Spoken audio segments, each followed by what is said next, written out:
Everyone, welcome. Thank you for joining. Good afternoon and good evening. We are here to launch episode 2 of Material Worlds called Waste. This episode on materials is hosted by the Emilio Ambas Institute for the Joint Study of the Built and the Natural Environment. This institute was established through a generous gift to MoMA from Emilio Ambas, and is a platform for fostering dialogue, promoting conversation, and facilitating research about the relationship between the built and natural environment, all with the aim of making the interaction between architecture and ecology visible and accessible to the wider public while highlighting the urgent need for ecological recalibration. We will have 3 speakers today with a Q&A afterwards. We welcome questions from the audience through the chat box and through the Q&A feature. Please continue to share your thoughts throughout the discussion. We'll do our best to incorporate them as we go along. Before I introduce the speakers, I want to briefly orient us towards this material of waste. Waste as a material, it is produced not like other materials in a factory, but actually produced in the built environment. It's a byproduct that everyday people, all of us, participate in the making. In city and suburb, the continuous production of this material of waste is in different forms of energy waste, water waste, food waste, toxic waste, packaging waste. This kind of production is relentless. But the volume of production produced by the creation of buildings surpasses all of these forms. In the US, the volume of construction and demolition debris, 90% from demolition and 10% from construction, that was put into a landfill, represents more than double the amount of all waste, all other waste combined. In other words, demolition is the biggest factory for the production of waste. Impacts of waste are not equally shared. The health of many communities, especially ones that suffer far greater exposure, continue to be at risk from air and water pollution and from climate change in general. And as more environmental violence is perpetrated by the production of waste, and with the built environment causing a majority of this waste, I find it our professional obligation to review and reevaluate the resources we use and throw away in order to create and generate a built environment. There is room to expand what resource the definition might constitute. For example, if the debris headed for a landfill was seen as a resource instead of waste, we would have 6 times more of it by volume than the amount of concrete poured in the US last year. Designing to eliminate waste and introduce new definitions for resources demands a multi-scalar architectural practice and strategy. The simultaneous embrace of new constraints, materials, aesthetics, narratives, modes of practice, and processes.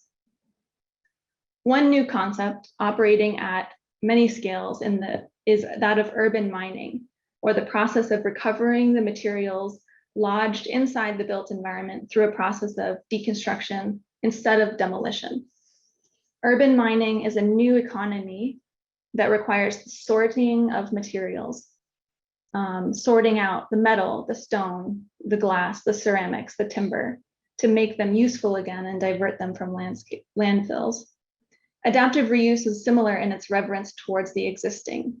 New architecture that connects to and enhances what's already there is a powerful way to design without waste.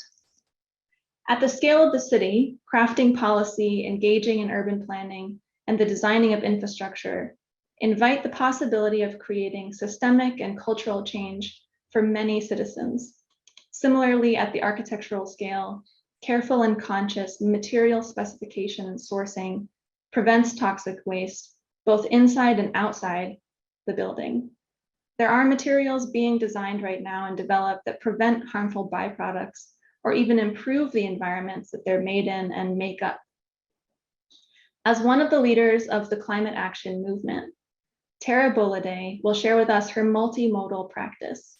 She is an architect. She is a co-founder of Bolade Design Studio. She is a founding member of the Paradigm Network, a professional network supporting Black and Asian representation in the built environment. She sits on the steering group of Architects Declare, a network committed to addressing climate and biodiversity emergency.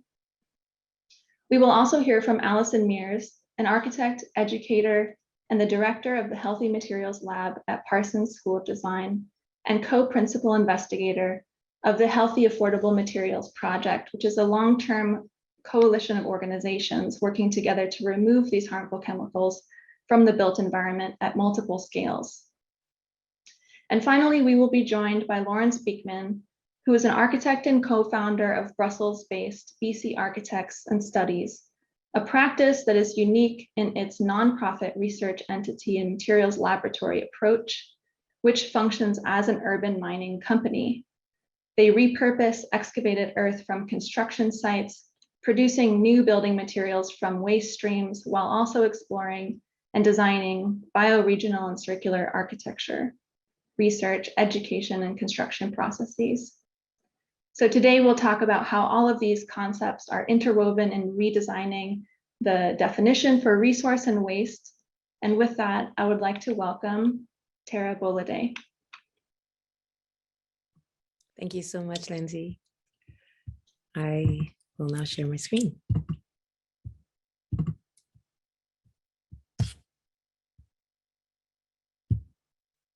Hopefully you can all see that. As highlighted by Lindsay, I'm Tara Bolade. I'm an architect and passive house designer based in London. This is our small practice. I'm co-founder of Bolade Design Studio. We're based in Waterloo in London, and we specialize in sustainable design.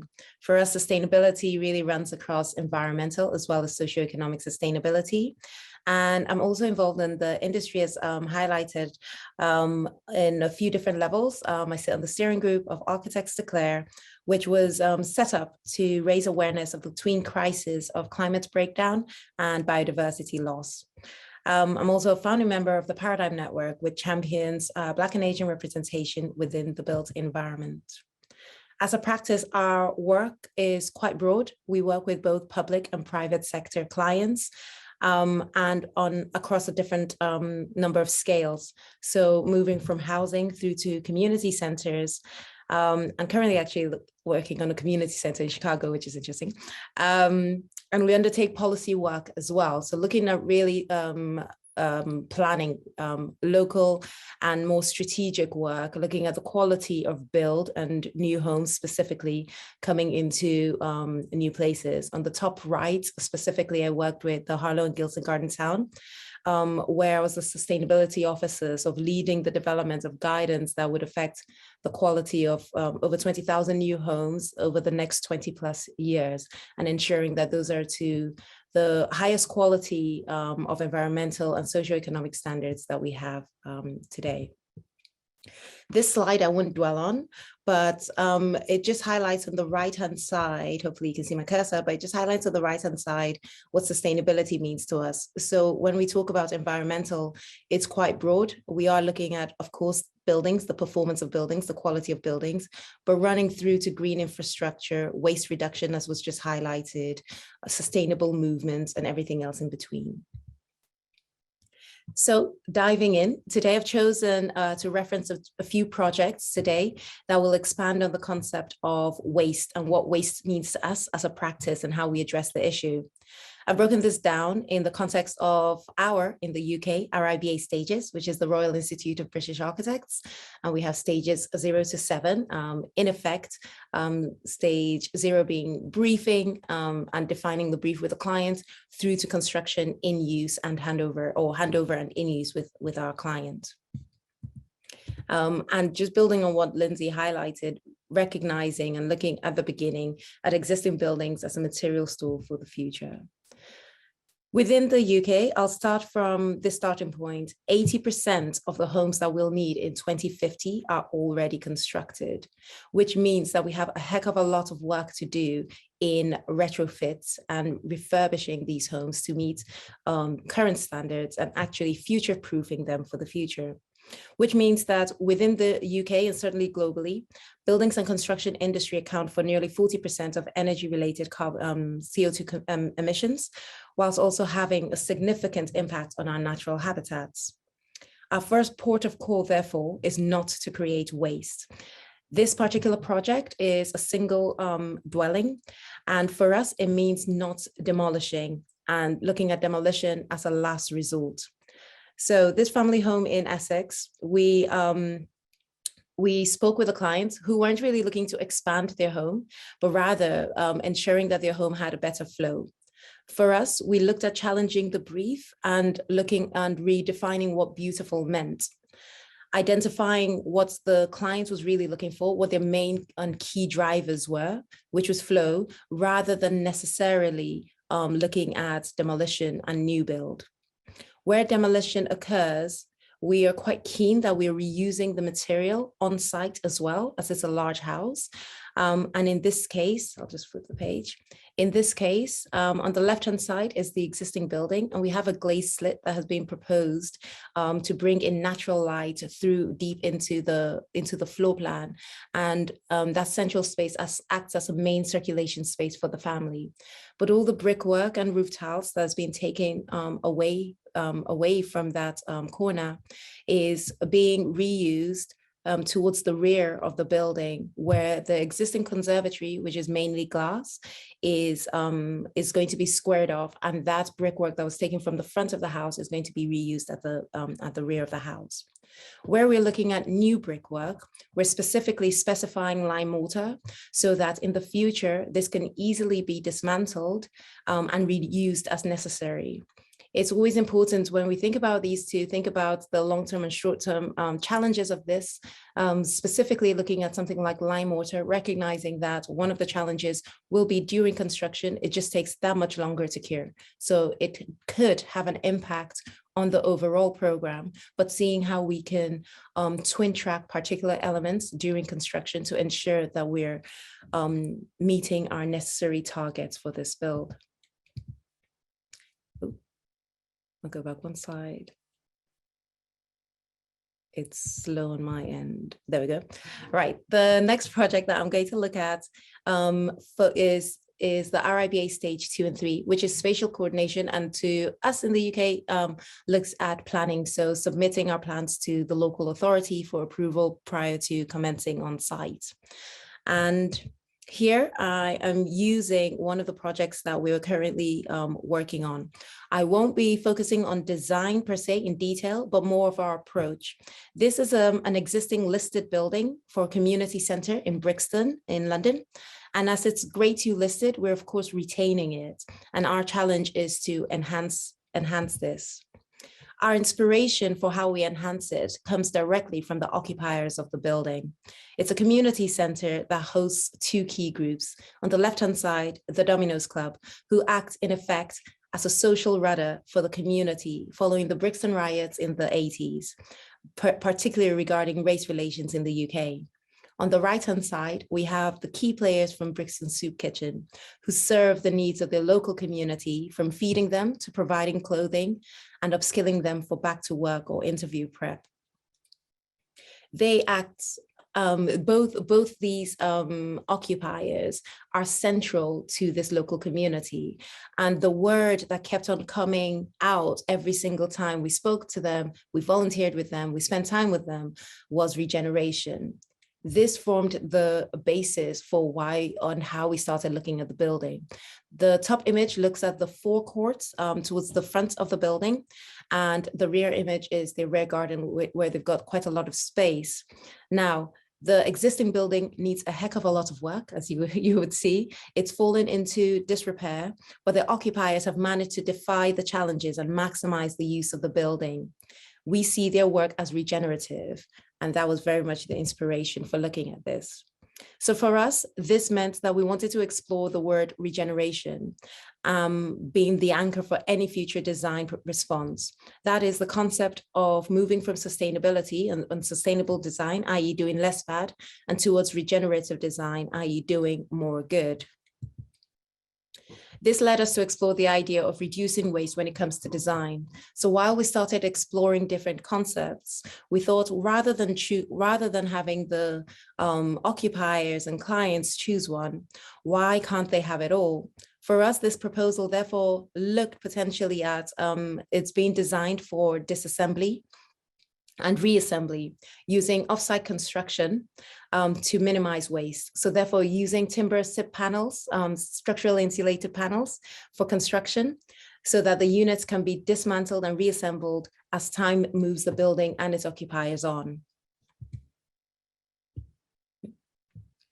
You don't need to read deeply into this plan, but into this page. But while the existing building has been designed or wants to be designed to meet NFIT standards, so Passive House retrofit standards, the new building could look to meet the RIBA 2030 climate challenge. I'll expand on what that means in a moment, which calls for reduced embodied carbon. And that was our anchor for waste, really looking at the embodied carbon of the proposed building. We started plugging in our materials into this tool, which is the FCBS carbon tool and spreadsheet quite early on, right at the outset of the scheme, so that we are from the outset looking at how we can meet carbon emissions, which are less than 500, I'll try not to be too technical, but 500 kg of CO2 emissions per square meter. So from the outset, we're exploring, we're exploring materials like Ferrezzo, which is in effect terrazzo, but using reclaimed, and that's the image one there, using reclaimed timber as the main ingredient. We're looking at cork, which of course is a natural material, but specifically looking at it for sound absorption, mainly because the community center and the dominoes players are excellent in their game. And every time they slam the domino tiles down on the table, it's like just a raucous affair, and it's absolutely brilliant being part of that. And we thought, well, how can we start to use natural materials to absorb sound as well? Image number 5 on the bottom right is stone cycle brick. So it's made of reclaimed porcelain, so smashed bathrooms and kitchens. And we're also looking at exploring specifically K-brick. And K-brick was really interesting to us because it's made from 90% of construction and demolition waste in Scotland, and is unfired brickwork, which means its carbon emissions are less than 10% of the normal fired brick that we'd ordinarily use, which is a big deal in the UK because everything we do is using brick. And finally, I'll run through stages 4 to 7, looking at construction in use. And the concept here, of course, is designing with the end in mind. That's just taking a minute to load, I think. I'll go back. There we go. And here it's looking really at shifting our mindset from a linear construction process to of extraction, construction, demolition, and of course, most of the time, landfill, to a circular economy where we're using and reusing, refurbishing and recycling, and just not demolishing.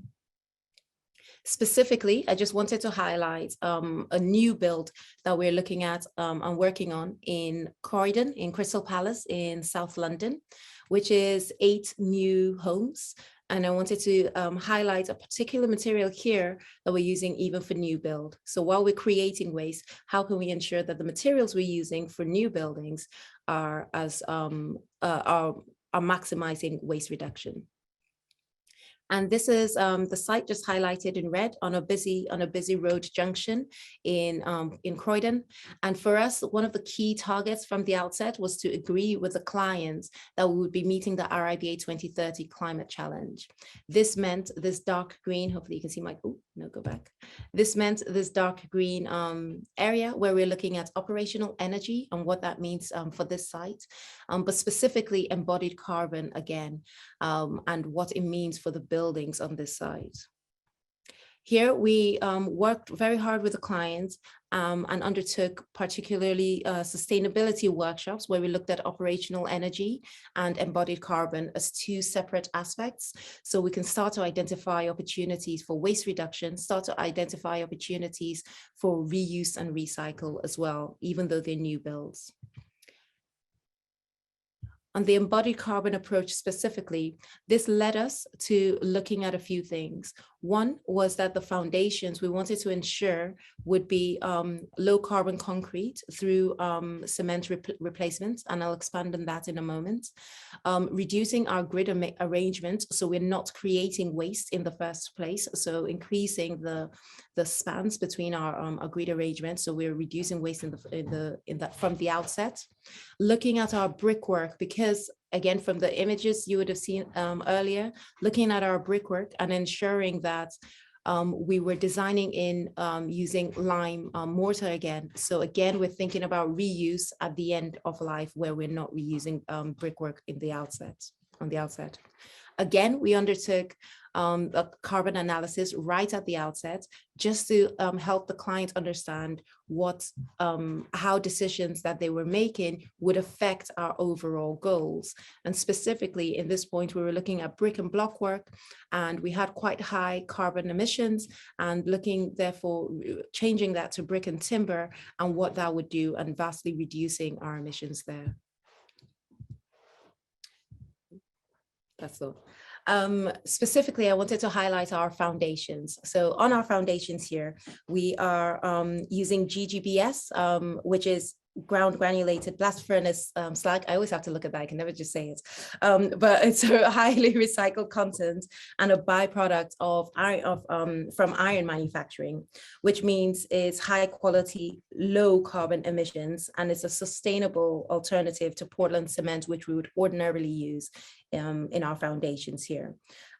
For this reason, it produces less, using GGBS produces less than 10% of the CO2 that we would ordinarily use for our foundations. And then again, looking at natural materials, just generally thinking about how we can use or reuse timber structures across the site. And these are just some CGIs of where we are. Oh, it's taking a moment. There we go. CGIs of what the scheme is starting to look like.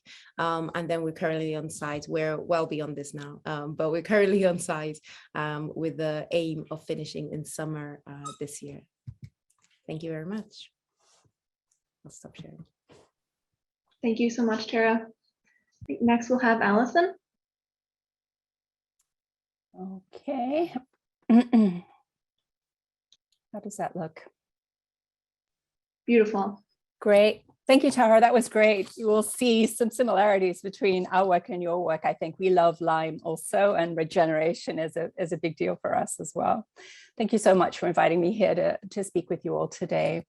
Where I work at Parsons Healthy Materials Lab, we want to change the way that we build, to confront the environmental and health challenges of our time, and to place human and planetary health at the center of our design process. Because we have the benefit of working within the context of a university, we can experiment, we can explore, and we can investigate new ways to design and build. And while we can also fail, when we succeed, we can share knowledge and help and practice to help make exponential change in our industry. So we've forgotten how to value materials. Instead of seeing the beauty and worth in an object, or even acknowledging something as simple as a piece of string, we're quick to throw away the old and replace it with the new. Our houses are seen as disposable. We build new houses with cheap, toxic materials that break down and are hard to repair. Devaluing our things, our clothes, our houses, our cities, our cars, all of our things creates waste. And not only is the entire production and disposal process wasteful, it's also toxic, creating huge quantities of garbage and also producing unprecedented and pervasive chemical pollution. There's a kind of hollowness in our pursuit of a quantity of objects and things, rather than thinking about quality or longevity or their substance. These buildings on New York City's 14th Street, right around the corner from where our school is, were built at the turn of the 19th century, and they're still occupied, adaptively reused over their 100 years lives, creating places of memory and creating this city. We've been sold out by decades of marketers and chemical corporations intent on sales, who disregard the impact of their products on the planet and on human health. We need to eliminate waste by rethinking the way we design and use materials in construction. Historically, we've worked to shelter our bodies from the sun and the rain and the cold, and we used local durable materials to build our shelters. Over time, we evolved the building process to build better and introduce natural height and comfort into our homes. The introduction of what we now refer to as legacy chemicals like lead and asbestos are the early precursors to a host of toxic synthetic chemicals that we now introduce into our spaces. And in most cases in the US and elsewhere, we don't test these chemicals, nor do we understand their impact on human health. We assume that materials and products we buy have been tested for safety, but most chemicals commonly used in building and consumer products in the US are not regulated for their impact on human health or the environment. This has led to a public health crisis that's triggered many of the diseases that confront us today, from cancers to diabetes, from asthma to obesity. Even the growing rates of infertility are linked to these chemicals. Thousands of potentially millions of chemicals can be found in human bodies. Many of the common products we use in our everyday lives, including in our buildings, are made from petrochemicals. This process is emissions intense, as we all know, and plastics production is now poised to be the next big carbon super polluter, largely untested and loosely regulated. Plastics production and use is toxic for the planet and people, from the host of pollutants released during production to the toxic chemicals waste released throughout the supply chain. Local environmental damage in poor communities leads to extremely high rates of cancer and other diseases. Why are petrochemically based materials so problematic in use? When we use these materials in our buildings, cities, objects, and furniture, they're not inert. Over their installed lives, they shed and release chemicals into our interior environments, which we then absorb into our bodies. As much as we are what we eat, we also absorb chemicals from where we live. It's clear that our materials choices and decisions impact the quality of our lives and the entire ecosystem. We spend much of our lives indoors, so our buildings should be healthy. We need to change the way we design and make the products we use in building to move from old extractive modes of materials production towards the use of healthy, breathable, sustainable products that use minimal amounts of energy and are low to no carbon emitters and sequester carbon over their long circular lives. There are better ways to produce materials. Circular production systems acknowledge the full cycle of production to minimize waste, reuse, repair, and remake existing buildings without the creation of toxics or waste. And there are some great tools that support circular building systems like materials and building passports, so we know what we can use in a building. They provide roadmaps for designing buildings as long-term repositories of materials. If we want to live in a no-waste world, our buildings must last longer and be able to be reused. In our own design and build projects, we adopt some basic design principles that embody our approach to materials. We suggest that you design out problems and simplify your palette, design for disassembly so the materials can be repurposed or recycled, and understand the product's life cycles. And most importantly, you need to know your materials ingredients. Like many in New York City, our own office spaces are not ideal. So we use the space to test both the better products that were available in the market and our design approaches in this simple interior renovation project. We have a series of small, narrow spaces in a 19th century building on the corner of 13th Street and 5th Avenue that required some very careful planning. With a fellow Parsons member, a talented sculptor, wood and metal worker, we executed a simple fit out to test our design principles, not only as changes to construction practice, but also providing us with a better place to work. We have a tiny kitchen, absolutely essential. because we talk through our ideas as part of our practice. The installation was carefully detailed, using mechanical connections which limit the use of toxic glues, using linseed and beeswax-based wood finishes on a better formaldehyde-free plywood and lime paint. And we reused a scrap piece of marble, given a new life in the kitchen and on the filing cabinet. And we use a place to display materials experiments and highlight hemp and lime. This small research project presented us with an opportunity to test our ideas, which we then took to this experimentation to a new renovation of the Parsons Dean's office, a collaboration with designer Jordana Macy at a slightly larger scale, but again, testing basic principles. And adopting some techniques like CNC fabrication and the countersunk bolts to explore and develop new design interest. In our collaborative work with Kia Weatherspoon at Determined by Design, we work to create and support the design of healthy, affordable apartment housing units. Kia believes in equitable design as we do. Everyone should be able to live in a beautiful place, and Kia works to make that happen in the apartments she designs. We're working together, creating specifications for alternative, healthier interior products in the affordable housing Kia and her team design. Globally, we know that there's a small range of plant and mineral-based construction products being explored, with plant materials either grown partly for construction or diverted from agricultural waste like straw. We've been interested in the benefits of building with hemp and lime. It has a host of beneficial properties, and with no waste and no toxic chemicals. And so instead of being just a slightly better alternative, it could provide a truly healthier alternative. A typical residential wall, this is in the US, which is really kind of not very good construction, is composed of products with a range of toxic ingredients. We want to redesign this wall using mineral and plant-based building materials that would be a substitute for the typical products.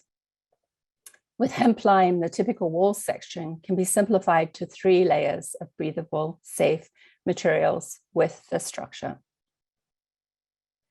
Over the last 3 years, we've been studying new and traditionally based hemp lime construction processes being explored in Europe and the US, and we've compiled this small book. We saw this as one way of supporting a new way of building in the US using hemp lime as a possible product.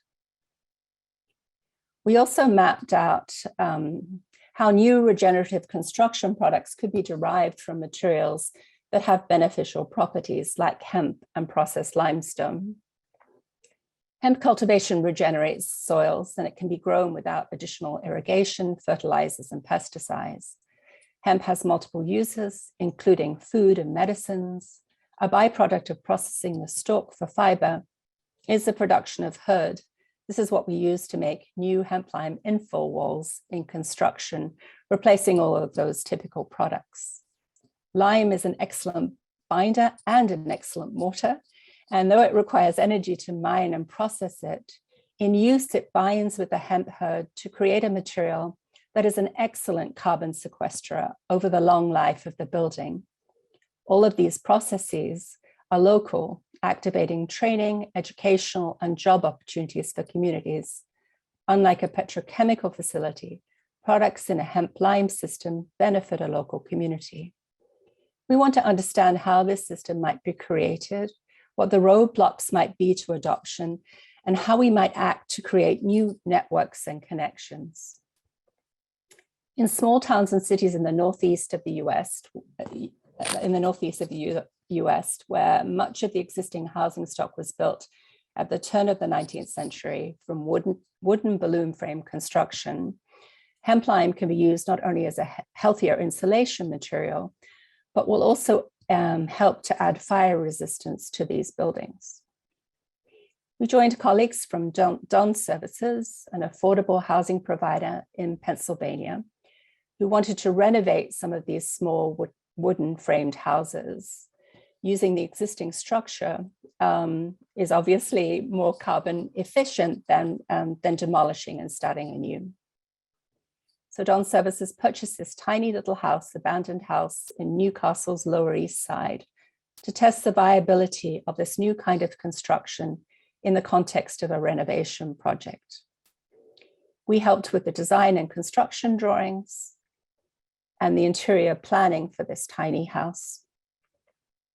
So the house now is an energy efficient, healthier interior environment for the new residents.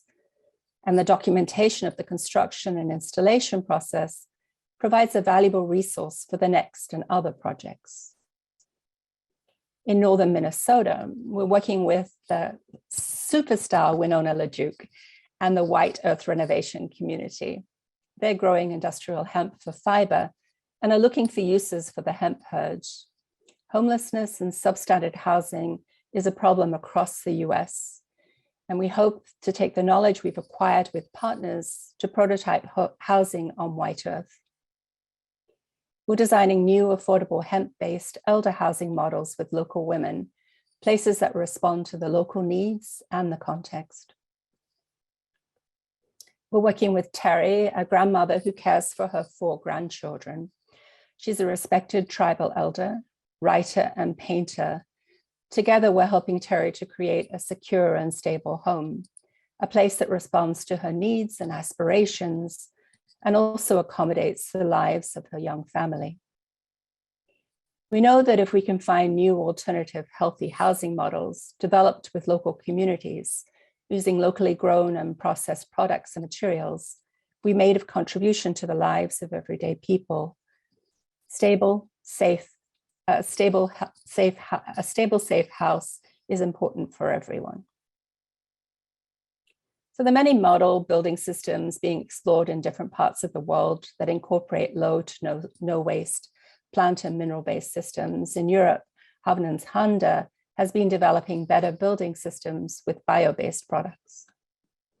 Eco Cocoon, it's also Danish, is a total building system using pre-filled compacted waste straw within structural timber frames that are protected with lime plaster or weather screen, or a weather screen with a clay plaster on the interior. Again, adopts a principle of adaptation and reuse to create new high-value products. Here, new interior panels and furniture are created from repurposed food-grade plastics and acoustic panels, upcycling waste into products that have high intrinsic design value. And in the US, companies like Hempatexture in Ketchum, Idaho, are leading the way to develop and produce hemp-based products, particularly products like hemp wool insulation. We did a little product development ourselves adapting existing manufacturing facilities to produce hemp lime blocks. It showed us that a product is only one piece of a building system, and the ability to produce a product locally and in quantity that would work within existing systems is an indication of what would be possible in the future. So all these examples provide evidence for how we can work with plant materials, agricultural waste products, and adaptively design and reuse old construction materials. Surprisingly, the topics of toxicity in materials and the search for alternatives is relatively new. So education and training are critical. We've developed a range of online learning programs as part of the New Schools online courses, soon to be available on large-scale learning platforms like Coursera and FutureLearn. And we're working with a tribal college in Minnesota to provide course content on building with hemp. Our website also can help, and it's continuously developing as a robust and informative resource about healthier materials, explaining why this is important and offering guides about how to incorporate healthier material strategies into buildings. We're designers and architects. Small and large acts make a difference. Our work must have value, eliminate waste, and create places and spaces of meaning and beauty. These places are where we often work and live our lives. This is the great work that we can all do to make change today. Thank you. Thank you so much, Allison. And finally, we have Lawrence.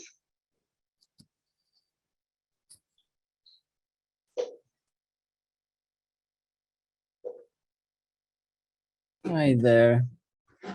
And thank you so much, Tara and Alison, for your inspiring presentations. Let me place everything on. Here we go. So, and thank you so much, Lindsay, for the introduction and for the invitation. So today I'll be presenting our practice, BC, which, as Lindsay mentioned, stands for Brussels Cooperation. BC is a practice with quite a holistic approach, something that Tara and Alison as well have. And I think we believe that to have this positive impact on society through architecture, we not only need to focus on the design of its infrastructure, but also on redesigning the process of generating its infrastructure. And so for us, the kind of known, and at least definitely in Europe, the narrow definition of the professional architect is no longer really sufficient. And so as BC, we venture into material production, into contracting, storytelling, knowledge transfer, and all of this kind of, I think, influences our design approach. And to do so, we've become this hybrid office, this hybrid practice. It was never actually meant to become like that. We started as normal architects. So today I'm gonna, with the 15-20 minutes I have, I'm gonna kind of tell in short the story how this came to be. And I'll do so by showing, I think, 3 quite key projects, or rather 4 key projects, that made our practice what it is today. And within those projects, I think I'm going to focus a lot on the materiality and their process. So as I mentioned, we have BC, which is kind of 3 entities, 3 different legal structures as well. We have BC Architects, which is something we know as a kind of architecture practice. We have BC Studies, which is a non-profit, and it focuses on education. It has collaborations with universities, organizes workshops, does consultancy. So therefore the non-profit quite fitted the picture. And we have BC Materials, which is then completely something else. It's cooperative with public shareholders, and that's a cooperative which develops construction materials from the excavations from building sites in the city. And I think what you see here is not something that we had planned, but it came from projects we had done. And I think the very first one, which I'm gonna show, I'm going 12 years back in my life, and it was one which started in sub-Saharan Africa and Central African country of Burundi. And I think I'm gonna start with this picture, because this was one I think we left and we started a project in collaboration with the Burundian NGO. And we arrived there as very young architects, and we were in search of a kind of local material. There was a very small budget, so we were thinking, okay, we have to kind of avoid all import and transport, which is the most expensive part of the construction, definitely in this kind of region. And therefore we were looking for local materials, and we stumbled about this kind of extraction, which happened basically right next to the building site, right next to someone's house. And these kind of sun-dried adobes were produced with almost little as no process in kind of producing them. And you have to imagine that in our school in Brussels, in the architecture school, earth was not seen as a kind of valuable construction material. I had learned to use concrete, I had learned to use glass. And this was quite an eye-opener for us. And I think between this picture and this one, there's like 1 year in between. We came back and we thought, we don't know anything of architecture. How did they ever forgot to mention earth was a kind of very valuable construction material? And basically what earth is this kind of set of different granulometries. So what you see here is the kind of sieving of the earth we had on our building site, which shows the different granulometries. The most smallest one in this case is the one is the most important one within earth construction is the clay particle, which is the binder, such as cement is the binder in concrete, you have clay as the binder in earth construction. And so as architects, we enter the field of field tests. We try to understand what this kind of granulometry of the earth on our building site is. We venture into kind of producing compressed earth blocks and developing different type of mixes, using YouTube as our favorite manual to kind of develop machines in order to test these blocks. And so as architects, suddenly before even starting to draw a line on paper, we kind of understand, first of all, the kind of research, or first of all, the materials we have at our, and within this context at our use. A very important aspect of this project was the fact as well, how it came to be. I think our position was not the one of an architect, but we were part of a larger team. I think the craftsman whom we worked with, Salvatore, of this kind of local community, was my best teacher I ever had. He was my best architecture teacher. The kind of way as well that this kind of group had this kind of common goal, which was, I mean, this project had no contracts. I mean, unmanageable in my context here in Brussels. But how it became, or how the team worked, it made it possible to kind of go further than just building, but experimenting. And this is kind of the outcome, which was at which is a library and part of a larger school complex in the city of Muyinga in Burundi. Now what I will show, I think that the interesting part as well of these 4 projects is the kind of sameness of them. They're all same, but still different. Because 2 years later, we start a project in Belgium. And we have a similar situation. This is, we had won a competition for a school, a small school close to Antwerp. And in the same kind of way, because I think the projects you do become your kind of link, your comparison.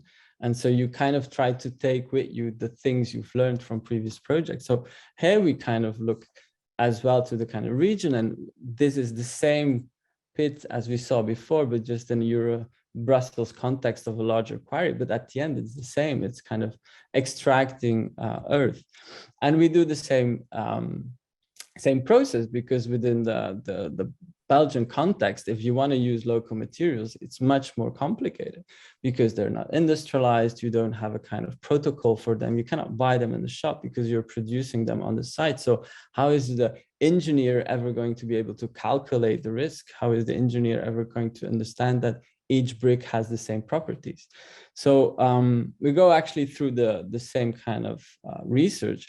Interesting part is that as architects, we have to develop the protocol for the engineer in order to kind of make sure that we can prove to him that each block can bear the same strength.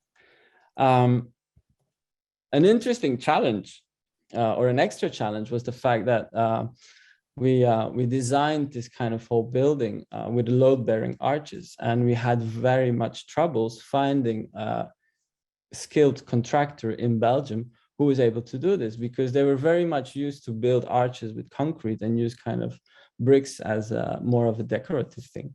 So in Burundi, we had way more skilled contractors who were able to do these things, but in Belgium, this kind of tradition was just lost.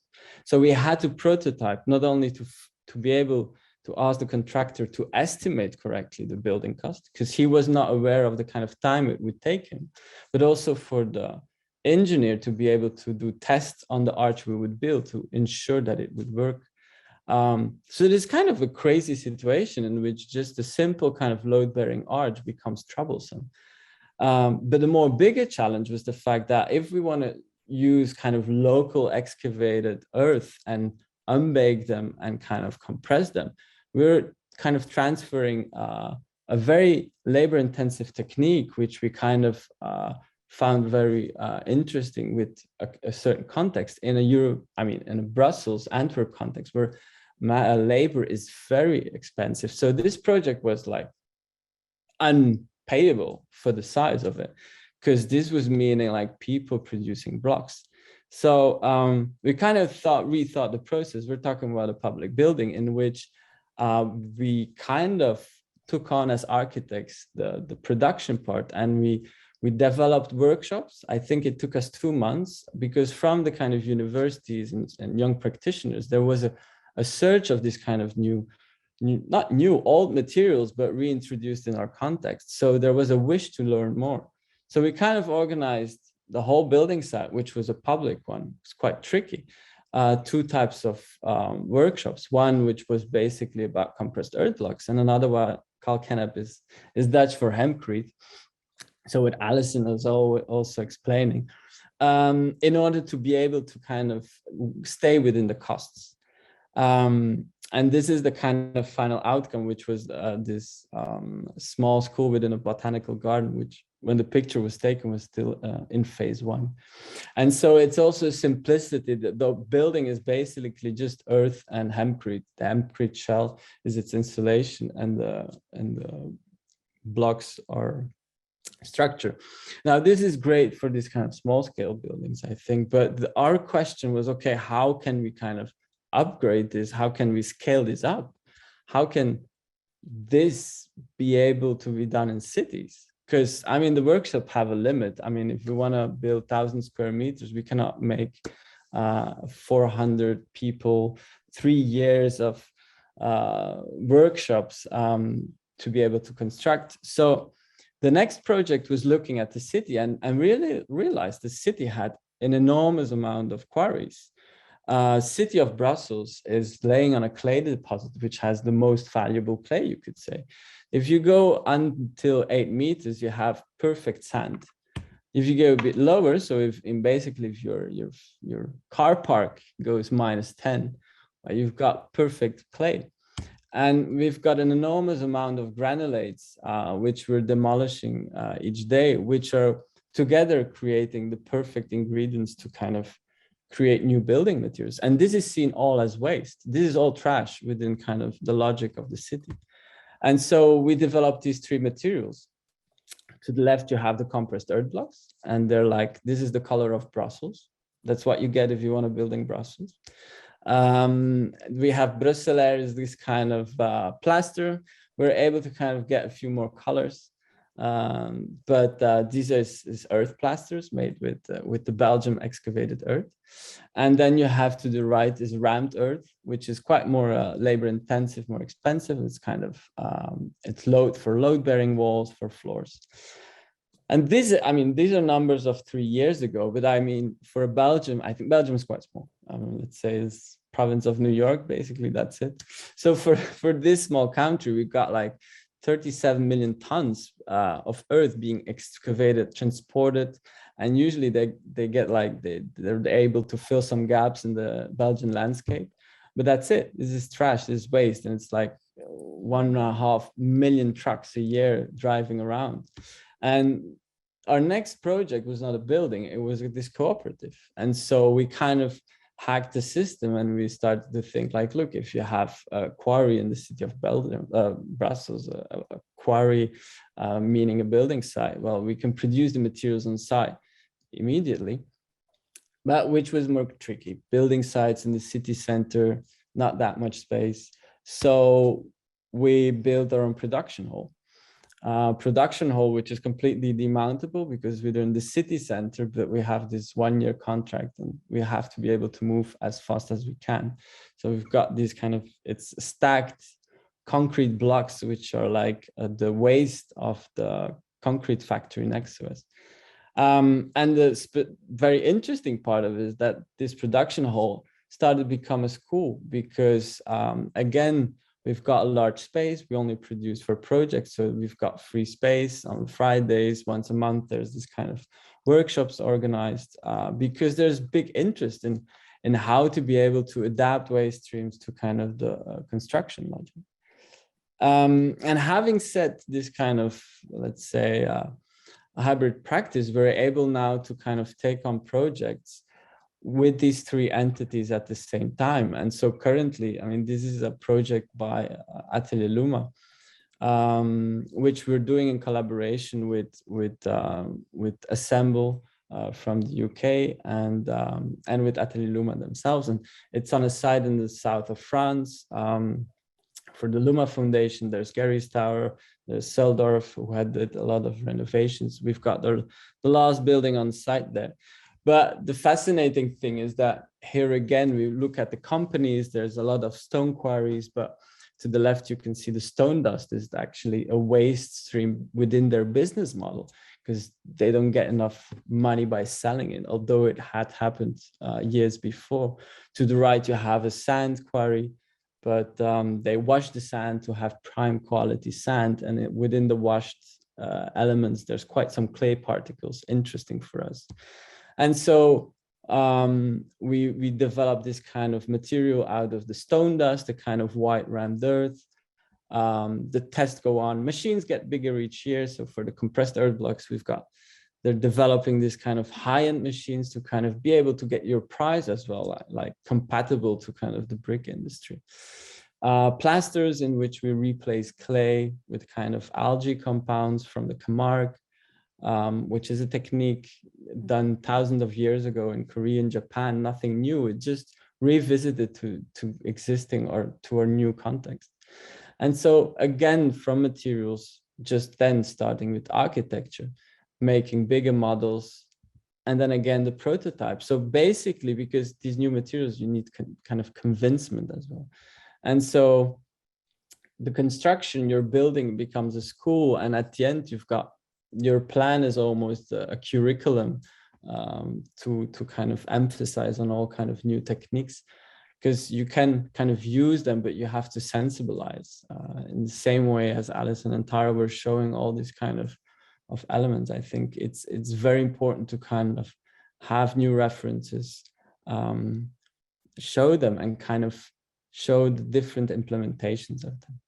And so I think it's nice from the very first project, which is 12 years ago, in a complete different context, what we're doing is kind of same, but different. So yeah, I hope I got within the 15 minutes. Thank you so much, Lorenz. This is fantastic to see. I think that now we'll all just be spotlighted together as a group. Thank you to everyone who's adding questions and comments in the chat box. If your question hasn't been answered yet, I think we're thinking about it and we'll get to it.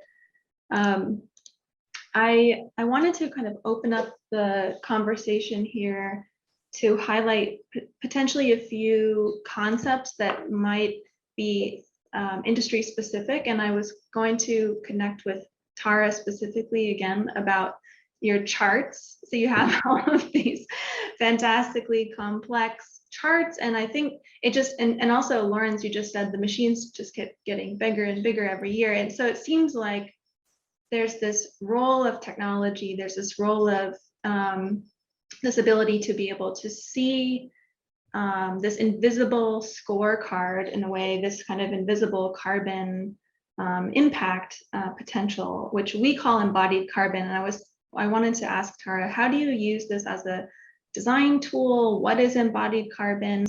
This is fantastic to see. I think that now we'll all just be spotlighted together as a group.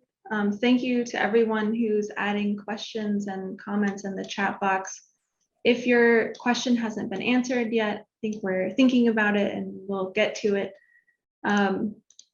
I wanted to kind of open up the conversation here to highlight potentially a few concepts that might be industry specific. And I was going to connect with Tara specifically again about your charts. So you have all of these fantastically complex charts. And I think it just, and also Lorenz, you just said the machines just kept getting bigger and bigger every year. And so it seems like there's this role of technology, there's this role of this ability to be able to see this invisible scorecard in a way, this kind of invisible carbon impact potential, which we call embodied carbon. And I wanted to ask Tara, how do you use this as a design tool? What is embodied carbon? And how do you see this mode of visualization driving the field forward?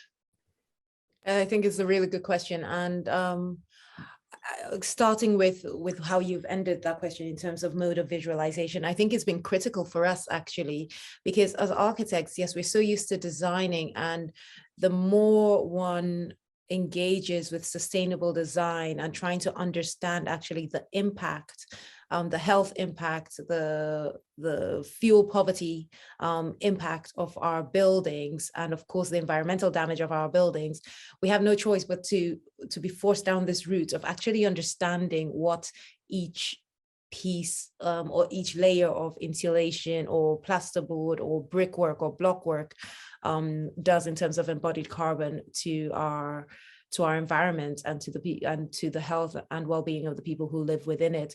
So I think trying to find the right tools isn't easy because there's so many out there and all are limited in different spheres. So for us, we knew that sustainable design is the right way to go. We therefore started to look for a tool that was so visually appealing to our clients and to try and start to make the business case for our clients and to help them make that decision. So finding, trying to understand an Excel spreadsheet, joyous, but trying to understand an Excel spreadsheet, but because it was linked to, and it was that particular one, FCBS carbon tool has been designed by an architectural practice.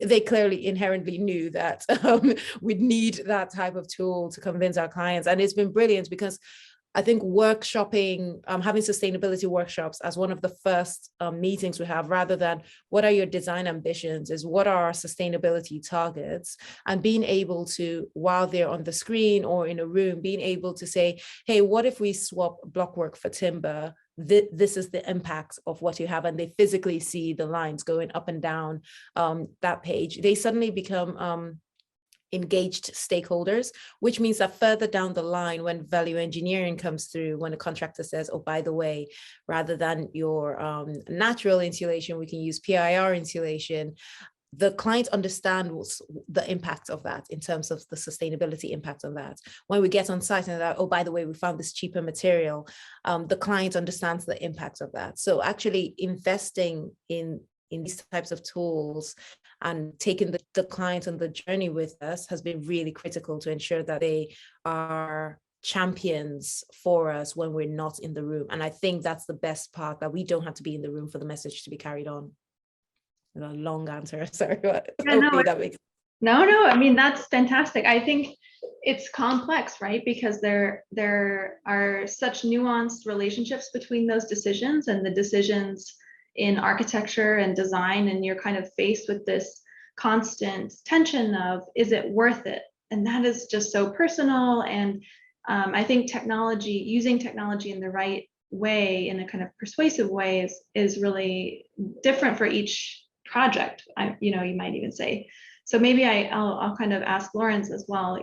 How are you seeing the advancement of technology support a lot of the initiatives that you're doing, like these kinds of workshops, this kind of new types of education, production, exploration, also photography as its own project is kind of wrapped together into the practice? Yeah, where is technology placed for you? Well, I think what is quite clear, I mean, definitely, I'm talking about Brussels and Belgium, is kind of this push towards a kind of circular economy. And there's, from the politicians, from the politics, let's say, there's quite a push forward. At least Brussels is quite trying to do that as much as they can. And what you notice, of course, that companies, I mean, within the construction sector, they know they'll have to kind of try to get as well in a kind of transition, and that at a certain moment their materials will maybe get taxed more. I don't know, but they know they have to change. So what we notice is a kind of a lot of requests in collaborations, and I think they're important because, of course, if you want to scale up, I mean, we're with a lot of people in the world. We have to understand how certain solutions they work for small scale buildings or small scale kind of projects, but how do you want to scale up? Because we know what the goals are, we know what we have to do. There's the climate challenges, and we know what to have to do, but we don't know yet how to reach those goals. They're very, very, very high up, and therefore the industry is little by little kind of acknowledging the fact that there's a need of collaborations. Certain investments have been made in the past for certain large machinery, and they just need some tweaks in order to be able to work with other different biosourced materials, geosourced materials. So there's a direction to little by little. Little by little, yeah. I mean, it was really incredible to see all three of you talk about the role of bricks. Like, if I had to draw some kind of thread, I was really excited about this. And Lawrence, you also mentioned that the bricks just represent and resemble the soil of a place, or they kind of make visible this kind of ground or earth that is from a very particular place on the planet. In the same way, Allison, that the agricultural kind of let's say representation of the hemp plant is only possible in certain regions, or is possible to produce in certain places. I'm kind of curious how those types of the people who own the kind of land or have this as a resource, have you, Allison, had the chance to speak with the kind of source, the very kind of raw material sourcing of the hemp, and understand how this might impact their connection to the ground? Yeah, super interesting. We've talked to farmers in Kentucky. I'll work with Winona in Minnesota that they're growing the crops themselves. Talked to the group in Pennsylvania who's renovating that house. They're also growing hemp locally. I think, and they're growing it for a bunch of different reasons. Like, small scale farmers in the US are really challenged. Like, it's really difficult to make money through farming, particularly if you're on a family owned piece of land. And so they're really looking for ways to make a living off their land. And so industrial hemp has this potential to actually bring in value to the farm.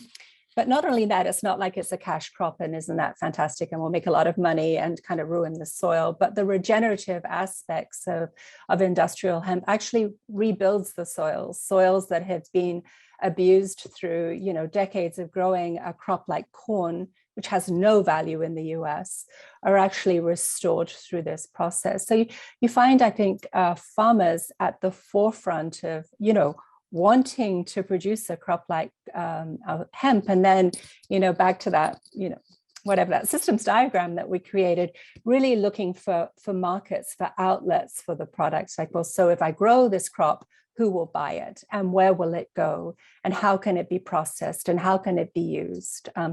And sorry, we can get very deeply into agriculture, but do we have seeds that will grow in my region? Because hemp will grow basically anywhere if you have the right seed. So anyway, there's a bunch of knowledge in the farming agricultural world that is really being built now. Industrial hemp in the US was legalized in 2018. So this year will be the 4th year of growing the crop in the US.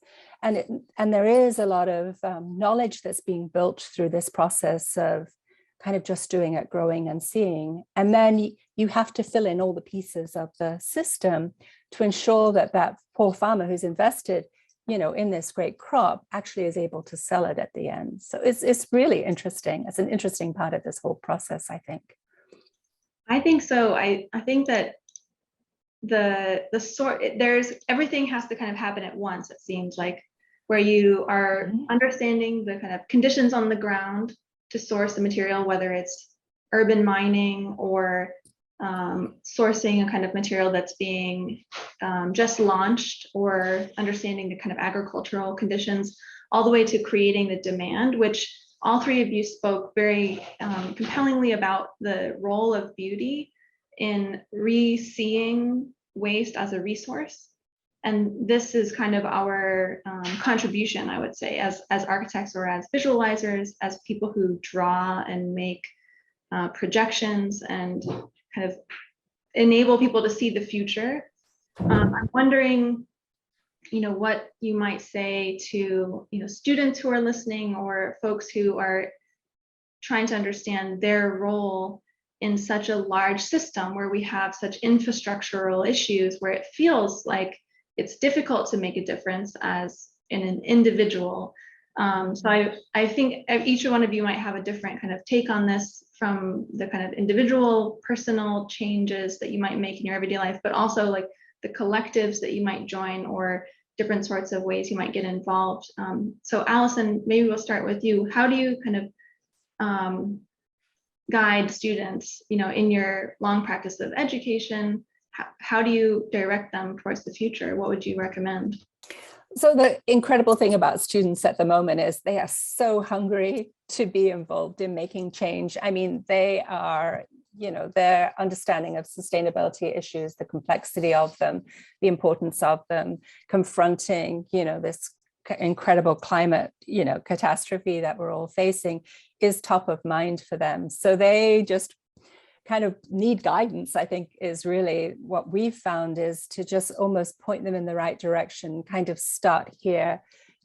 As we think about projects for studio projects, our studio projects, my studio projects, incredibly complicated.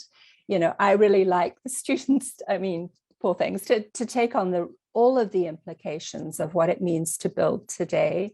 From in New York, the threat of rising sea level, from the healthier materials, alternative materials, embodied carbon calculations, equity in the community, providing community resources, all within the context of architecture. So I think it's really giving them the challenge, which they're super willing to take on, and then giving them the roadmap for how they might navigate through all these complicated issues, and then being amazed at the work that they produce. So I think the drive and desire is really there, and they're more than up to the challenge, I have to say. Tara, maybe I'll go to you next. What are your thoughts about the next generation of architects? I think, to be fair, I think they're my biggest inspiration. I love their gutsiness, and I love seeing them on TV. I love seeing them take action just so fearlessly. And I'm not that old, but I feel like my generation have been like slower to respond, but they are unwilling to take the type of nonsense that I think earlier generations put up with. And so actually I think like our current students are truly extraordinary, and I think it's really interesting how it trickles down to society, because I think suddenly in running practice, future proofing, if we were just thinking of being really selfish and thinking what's best for business, future proofing our business looks like having to respond to sustainable design and having to respond to a value-based system. Because what we find is that the people, certainly when we're looking for new candidates for our practice, the people who come to us are always so value driven, and they come very much with a clear mind of, this is the type of practice I want to work for. These are the types of clients I want to work for. This is what matters to me as on an individual level. And actually it forces us as practice owners, as architects, to level up, to ensure that we are able to say, hey guys, we are committing that every project that we undertake will meet the RIBA 2030 climate goal. We're committing that every new project we take will have this minimum standard of sustainable design. Because to be honest, we have to practice what we preach. So on a personal level, I feel, from turning off the tap and not letting it run for too long to the projects that we take on. And as a result, we find that the majority, I'd say 95% of clients who walk through our virtual door, come very much with a mindset of, we want a sustainable scheme. We find that we're not actually doing very much convincing, because they already understand that this is our base for design. And then the convincing comes in a very small percentage of people, which is a nice thing to see. So I'm inspired by them, basically. That's incredible. Yes, thank you. Lawrence, what are your thoughts about? I know it's true we're not that old, but yeah. I mean, I think we're all kind of involved in the educational space, and I totally agree with the difference in kind of not putting up with the same type of rhetoric. So, Lawrence, what are you seeing? Well, I see there's an urge of also, I think what Tara was saying concerning hunger is what I see also, but also like kind of I see also sometimes a frustration in their eyes of they have come out, or they're at university, and they see all the issues, but they also are faced to a frustration because these issues on many levels are not taken seriously, or they're not seeing in all aspects kind of a continuous kind of positive kind of transition. So I see sometimes also quite some frustration in a good way. It's not like frustrated, but it drives their hunger and kind of need also to not be just the architect behind the computer, but understanding that architecture means so much more than just designing. I'm so happy when I see students back who became masons in eco-construction, and I'm very proud of students who managed to understand that after 5 years of architecture, the change that has to happen now is not on the architecture level, but it's maybe in the construction. So I become a mason, I become a professional plasterer, I don't know. So that's what I find very, very impressive, when somebody has the strength to kind of take that decision. And it's very often also out of a kind of frustration. I mean, to follow up on that thought, we have talked in the past a little bit about the history of circular frameworks or scorecards or initiatives, and I'm wondering, what do you think is, I don't know how to say this, taking us so long? Why are we taking so long to kind of create a society that is robustly dependent on circular economies, for example? What do you think is kind of one of the major barriers, or a few barriers, that you're seeing, Lawrence? I see it's when I see all the changes we've done so fast with the pandemic, then I do agree with the fact that how come haven't we been able to change on so many other levels so drastically so fast? Here last year, we were all in quarantine and everybody was kind of 1 year inside, and that happened like that. And so that change is able to happen so fast. And how come are we not able to create such a kind of drastic change so fast and within the construction sector? I think it's one that is, it's many levels have to kind of proceed at the same time. I think it's architects who have to design differently. It's clients who have to accept different goals. It's the politics who have to help these kind of new choices with kind of top-down decisions.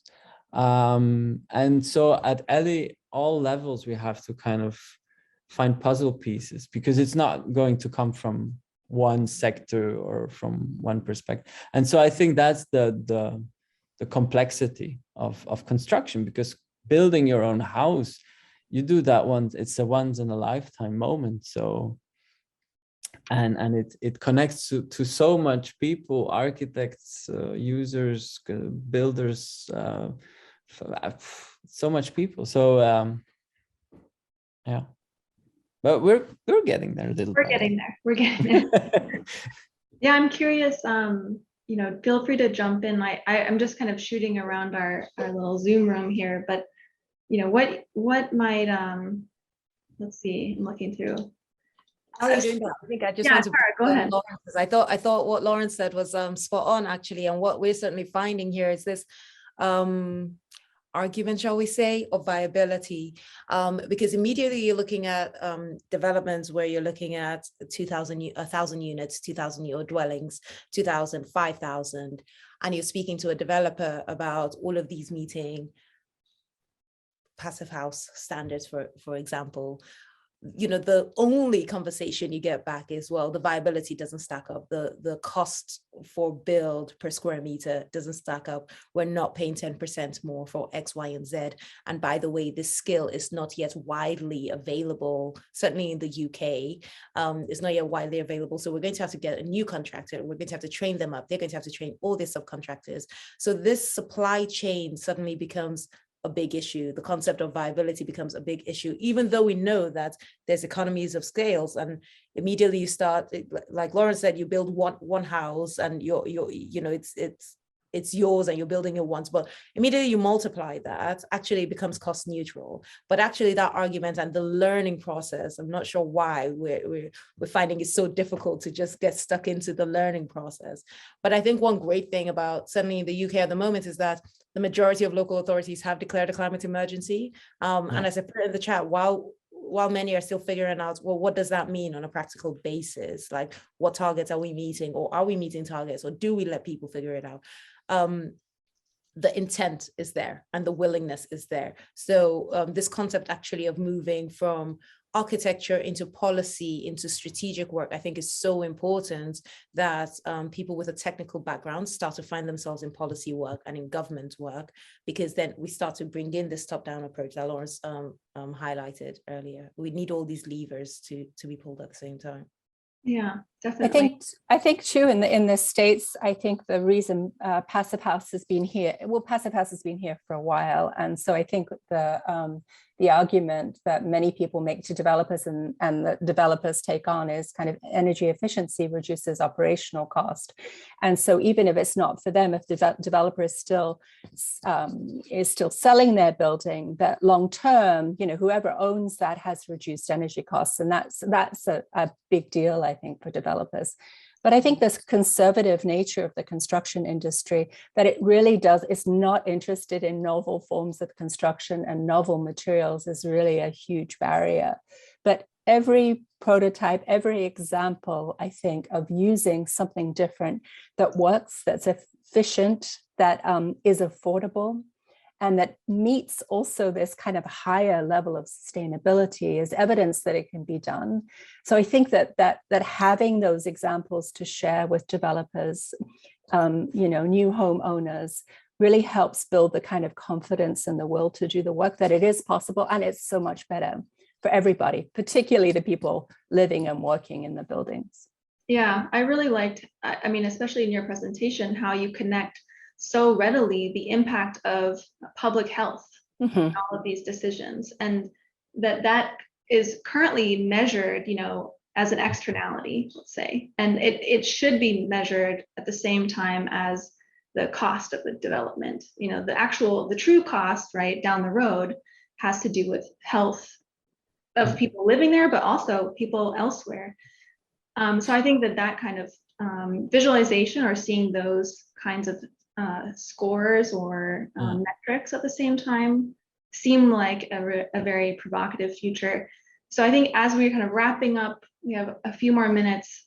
I'll go back around the Zoom room and ask, you know, while we're thinking about these kinds of barriers, you know, what do you think the next 100 years, which sounds like just an enormous amount of time, especially when every day is like a new kind of situation or surprise or emergency. I think, you know, just stepping back and taking stock of the trajectory of this conversation, the possibility of urban mining, the possibility of infrastructural impacts, and like you mentioned, Tara, the kind of authorities who declare climate emergency, that sort of umbrella effect.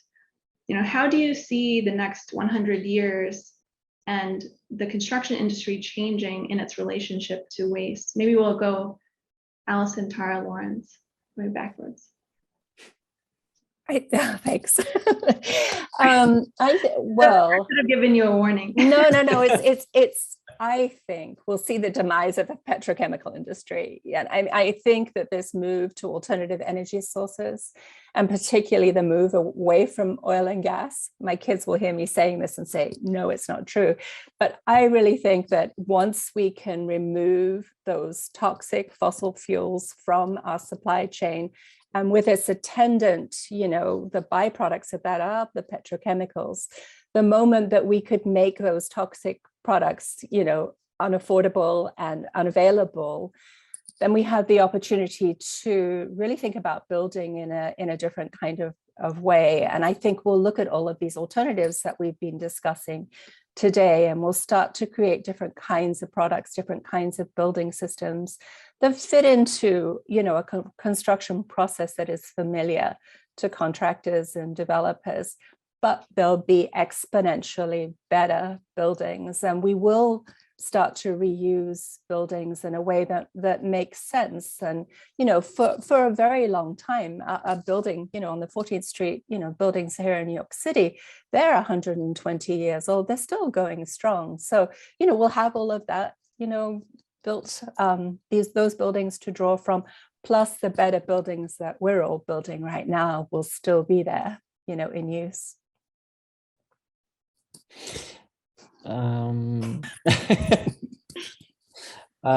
Yeah, but next 100 years, it's a hard one. I think we're gonna have way different new ways of quantifying things, because the way we now give scores, the way we do accountability is a very economic centered kind of way. So we're forgetting kind of all the energy which comes with renovations. I mean, we end with a building, but the reality of the building is that it stays there for 50 years, 60 years. So in that time, there's also kind of energy that has to go in. So I really hope we're gonna start calculating things completely different. What if it's not money, but it's we calculate things in terms of renting the space that is renting to the earth or from the earth, how you say. We're temporary here, and things of like temporality I think is very important. I mean, we built and we have a 10 years insurance. What does that mean, 10-year insurance? I mean, we're building for the long term. So kind of time elements, I think we have really to rethink them.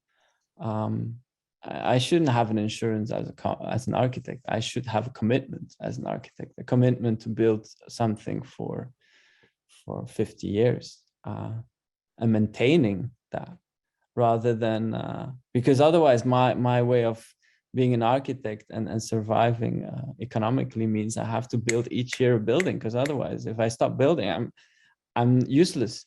So a lot of ways we have also to rethink our profession.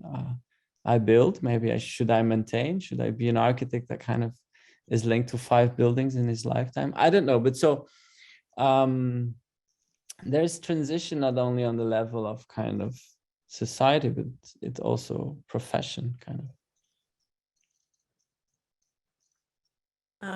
And I will expand the question a bit and respond in a different way, in that in the next 100 years, I sincerely hope that, terms like climate justice aren't ones that we use actually, and that we live in more equitable worlds, particularly when we're thinking of just broadly environmental sustainability, and we're not having conversations about fuel poverty for those who can't afford or have to choose between heating and eating, that we're not having conversations about poor health quality for communities who have road infrastructure driving through their homes, and therefore poor air quality is a daily struggle, and women who can't get pregnant because they're walking on these streets and are breathing in toxic air. So I guess it's looking at this holistic view of what sustainability means, and that our placemaking becomes far more integrated into our building, and placemaking is starts to become on the same level as building, and the spaces between buildings are just as critical as the buildings themselves. So yeah, I sincerely hope that in 100, I sincerely hope in much less than 100 years from now, we're actually not having the same conversation. Yeah, I'm really glad that you mentioned that. I agree completely. And I know we're only a minute over, so thank you so much to all of our presenters today. We're so grateful for your contribution to this series, but also to the earth and to reducing waste. We hope to see everyone that joined in our next episode coming in March.